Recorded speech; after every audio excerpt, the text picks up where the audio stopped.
दुनिया की 5वीं बड़ी इकॉनमी है, इंडिया सुपर पावर बनने जा रहा है।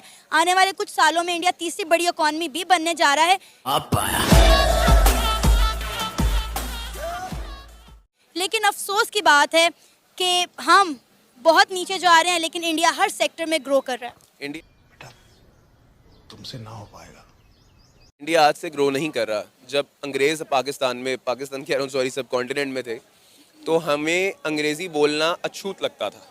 हमारे यहाँ ये बात फतवा जारी कर दिया गया था कि अंग्रेजी बोलना हराम है। वो तब से सीख रहे थे जब हम टॉयलेट साफ कर रहे थे।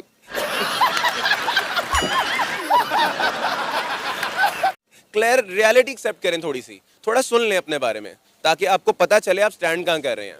आईटी इंडस्ट्री एक वो इंडस्ट्री थी जहां इंडिया ने 20 साल पहले काम करना शुरू किया था। गूगल का सीईओ अभी भी इंडिया का है, सुंदर Pichai, he is from India.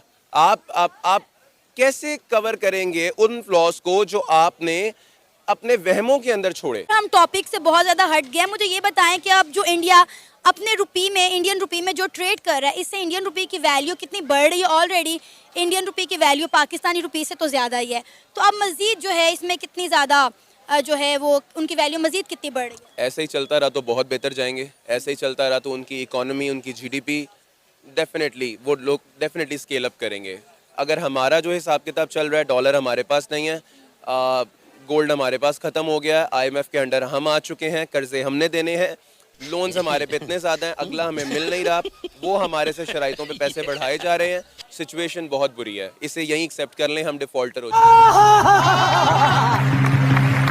कि हम अपने हमसाया मुल्क इंडिया से कुछ सीखते क्यों नहीं है? सबसे पहले तो जो हमारे वज़ीर-ए-आज़म हैं उनको एक विजन देना चाहिए, एक पॉइंट ऑफ व्यू देना चाहिए। पिछले एक वज़ीर-ए-आज़म था, वो कट्टे अंडा पता नहीं कि कहाँ का बाहर नहीं आता था। अब ये भाई साहब लगे हुए हैं, इनको सिर्फ और सिर्फ अपोजिशन को दीवार में चुन देने के अलावा कोई काम आता ही नहीं है। आए दिन एफआईआर, पता नहीं पीटीआई वाले कह रहे हैं कि 76 एफआईआर इमरान खान पे दर्ज हैं। जिस बंदे को एफआईआर करने से फुर्सत मिले, जिस बंदे को अपोजिशन के खिलाफ प्रोपेगेंडा करने से फुर्सत मिले, फिर वो जाके मुल्क की तरक्की की बात करेगा, मनफी छोड़ के मुस्बित सोच रखेगा। क्योंकि इंडिया ने तो मेरा ख्याल है इतना तेल खरीद लिया उनसे, इतना तेल कि मैं बता नहीं सकती, और आज तक हम 30% ऑफ पे क्या पूरी कीमत पे भी रशिया से तेल नहीं खरीद सके। आप रशिया तो दूर की बात, सऊदी अरब आपको तेल दे रहा है। इंटरनेशनल मार्केट में आपके जो ऑयल रेट्स हैं वो बहुत कम होते जा रहे हैं पर बैरल, ठीक है, पर बैरल कम होते जा रहे हैं। लेकिन हमारे यहाँ मामूल के मुताबिक 35 रुपये बढ़ाएं, 30 रुपये बढ़ाएं, जब कम करना हो 2 रुपये कम हो गए, 1.5 रुपये कम हो गए, 3 रुपये कम हो गए।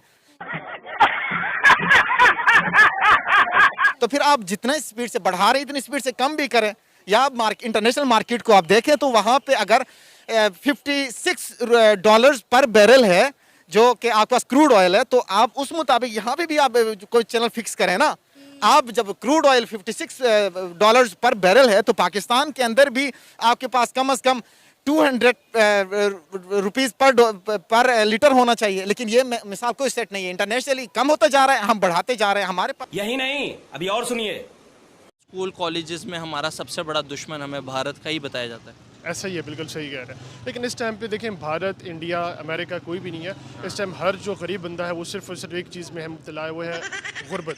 पाकिस्तान के अंदर एग्जैक्टली, वो बेचारा कुछ ले नहीं पाता। हर चीज़, किसी भी चीज़ का कंपैरिजन ले लें, अगर वो ऑटो वाले के ले लें, वो सब्जी वाले के ले लें, वो सैलरी वाले के ले लें, तो हर बंदे का यही चीज़ है कि यार अगर मेरी इतनी सैलरी है तो इस सैलरी पे मैं अपने एक्सपेंडिस कैसे मेंशन तो करूँगा। सर 1947 में जो आज़ादी ली थी हमने, क्या आज के दिन के लिए ली थी? और जो इस टाइम प्राइसेस इतनी ज़्यादा आप हुई हैं? बस एग्जैक्टली ऐसा ही है। अब पहले का वक्त पहले था, अब का अब है। अब कोई कंपैरिजन नहीं हो सकता। सिर्फ इतना ही है कि जब तक कि न्यू गवर्नमेंट नहीं आती, चीज़ें मसाइल हल नहीं होते, तो इस तरह ही आवाम दो चार ही रहेगी और गुर्बत ही रहेगी। कैसे कैसे लोग रहते हैं यार यहाँ पर। रशिया पर पाबंदियों के बावजूद भी इंडिया ने सबसे ज़्यादा खाम तेल खरीदा है रशिया से, और इंडिया जो है, रशिया जो है वो इंडिया का 4th ट्रेडिंग पार्टनर बन चुका है। वो आज से नहीं है। देखें, ये बात सोवियत यूनियन के टाइम से चल रही है। इंडिया सोवियत यूनियन के टाइम पे इंडिया उनके साथ चल रहा है। अनफॉर्चुनेटली मैं ऑन टीवी ये बात करना नहीं चाहता, बिकॉज वो that doesn't make any sense, लोगों को उसकी हिस्ट्री भी नहीं पता। लेकिन इंडिया के रिलेशनशिप विद रशिया हमेशा मजबूत रहे हैं। हाँ, हम ज़रा थोड़े डिप्लोमेटिक रहे हैं with Russia on the same time, with America on the same time, और unfortunately with Afghanistan on the same time. हमने ये सब कुछ किया, ये जनरल हमीद गुल ऑन टीवी कह के जा चुके हुए हैं। ये मैं उठकर नहीं कह रहा, ये हमारे एक्स चीफ हैं ISI के, वो ये बात कर चुके हैं, अल्लाह पाक जन्नत नसीब करें उन्हें। लेकिन मेरे ख्याल से इंडिया बहुत बेहतर कर रहा है अपने मुल्क के लिए। हर मुल्क अपने लिए बेहतर करता है, लेकिन वो दिख रहा है। सर, इंडिया हमारा हमसाया मुल्क अपने रुपये में ट्रेड कर रहा है, खाम तेल खरीद रहा है रशिया से, और हम डॉलर के इवज जो है खाम तेल अभी तक खरीद नहीं पा रहे। हमारे पास डॉलर ही नहीं है मैम, अनफॉर्चुनेटली। हमारे पास डॉलर अगर होता तो हमारी ये हालत ना होती।